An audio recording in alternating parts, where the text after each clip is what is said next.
صنعاء انفجارات عدة 3 اشتباكات خلال اقتحام مسلحين لمستشفى العرضي القريب من مقر وزارة الدفاع، وأسفر الهجوم عن سقوط عدد من القتلى والجرحى بينهم مدير مستشفى العرضي العسكري وعدد من الأجانب.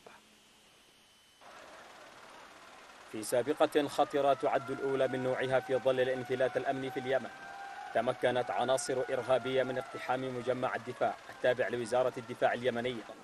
أعقبه انفجار شديد هز المنطقة داخل المجمع ناتج عن سيارة مفخخة حسب المصادر الأمنية.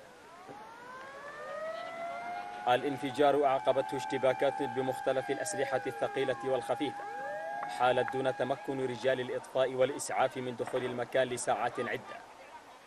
العملية الإجرامية خلفت عشرات الشهداء والجرحى من عناصر الجيش والعناصر الإرهابية، وخرابا وتدميرا في مستشفى العرضي والمنازل المجاورة، فيما توافدت عشرات الأطقم من مختلف الوحدات العسكرية للسيطرة على الموقف ومنع المواطنين من الاقتراب حفاظا على أرواحهم.